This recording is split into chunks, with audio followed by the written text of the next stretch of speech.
Hey guys, how's it going? I'm Nick Borrego. I work for a company called Converge Audio, and I have had the privilege of working with a bunch of other composers on a project we call Audio Comics Universe.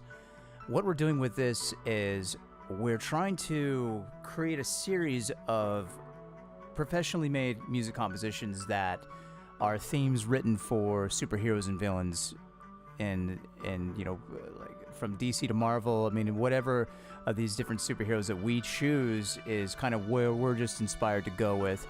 And in my personal situation, it was Dr. Manhattan I chose as my superhero, and the villain I chose was Harvey Two-Face Dent. And so with this session, I'm going to talk about and show you a little bit of the process behind what I did to compose this piece for Dr. Manhattan. I've always been fascinated with Dr. Manhattan in the way that he is such a complex character that he kind of breaks a lot of the traditional, a lot of what you'd expect a superhero, like a Superman type of character to be like. It was a scientist that became wrapped up in his work and eventually became a victim under circumstances related to his studies.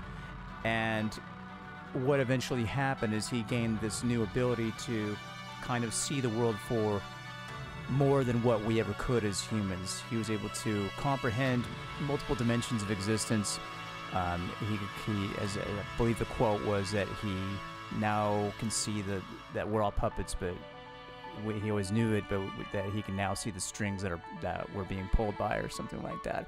To the effect of basically that now he can see the underlying dimensions that are related to everyday existence.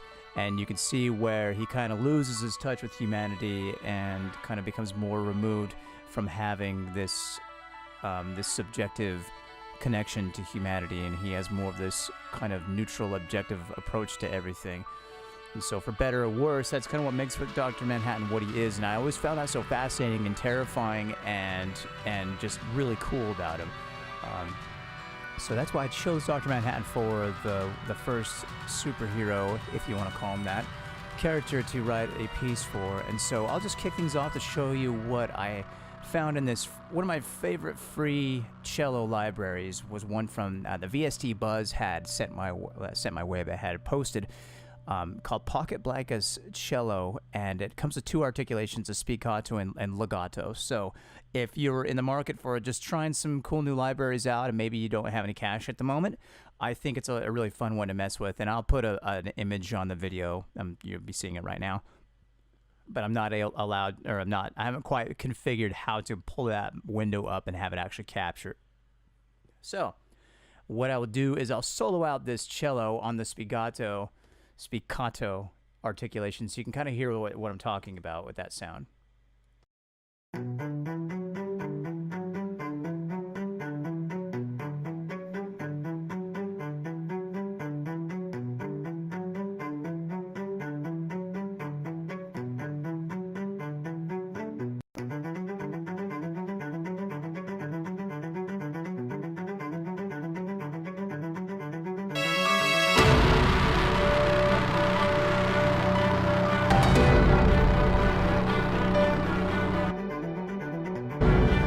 I thought it was a pretty cool deal that it was a free library, that it allows for some fast playing, some really kind of cool up close, kind of intimate, gritty kind of spiccato sound.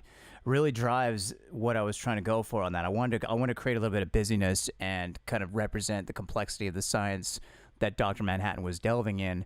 And so with that spiccato, it kind of, to me, was able to capture those quick articulations on the bow to kind of get that driving kind of gritty cello sound. That I really liked it.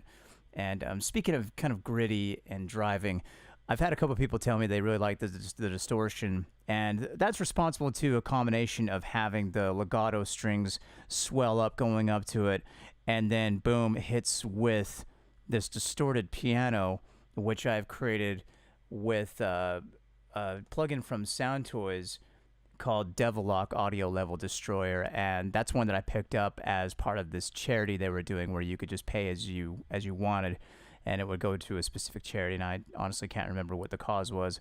I just remember it sounding really cool, and that Trent Reznor from Nine Inch Nails had said a lot of good things about Sound Toys, as well as Mick Gordon, the composer behind Doom and Wolfenstein and Killer Instinct, had mentioned Sound Toys in the past. So I really like what they do with their tools there. They're not terribly expensive if you're looking for a few extra things to kind of boost your production values as far as compression and saturation.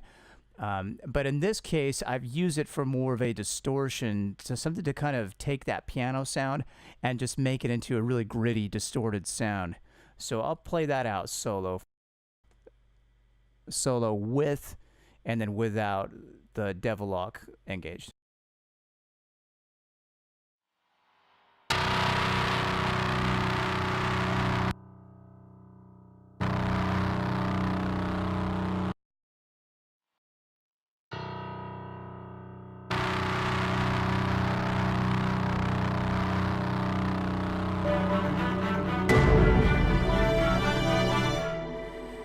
When I coupled that with Drums of War and the kind of huge percussion sounds they have, Cinesamples has a library called Drums of War it's $150, and I just love it. I've used it for a lot of projects. I've coupled that up with Heaviosity's MS Ensemble drums, and I used some of their tighter snares and combined them with the Drums of War drums to get kind of my percussion section of this piece.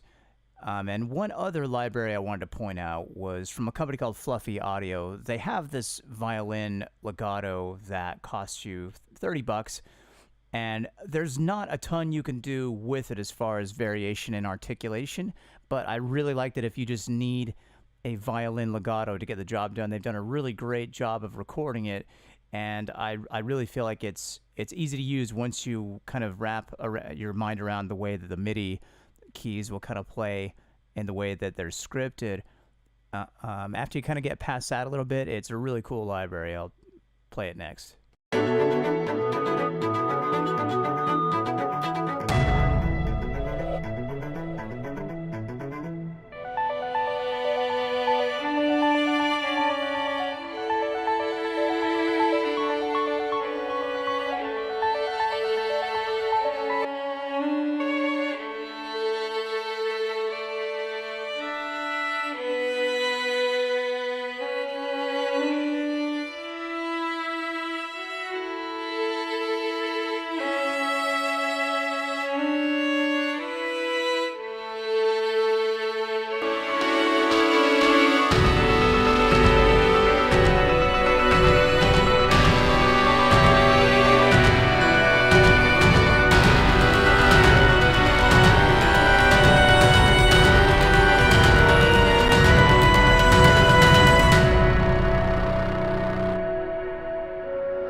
And then creating a lot of that percussion section with the Drums of War and Heaviosity drums combined, I added on some extra low toms there on the MS Ensemble drums, and I'll solo those out for just this last segment.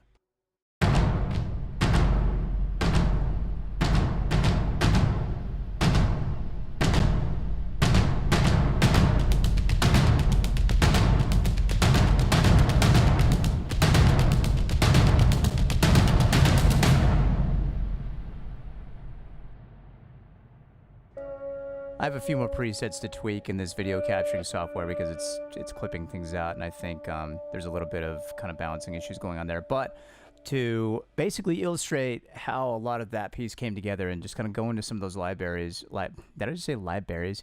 Of course, there's a difference of libraries and libraries. Anyway, those libraries are a few of my personal favorites. And, you know, if you don't have the budget to pick up something from, say, like Spitfire, I think there's a lot of great options out there from Heaviosity and from Cinesamples.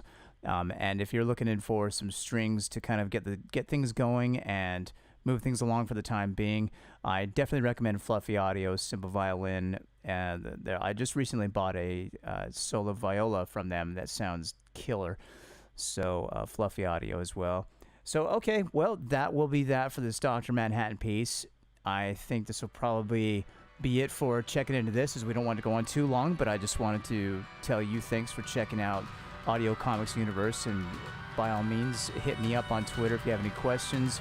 I'll probably be making a YouTube channel to feature some more of this now that I've got this screen recording thing set up. So I guess until next time, I'm Nick Borrego. Thanks for checking out Audio Comics Universe. Please pick it up and help us donate to such an awesome cause. And I shall catch you guys later. See ya.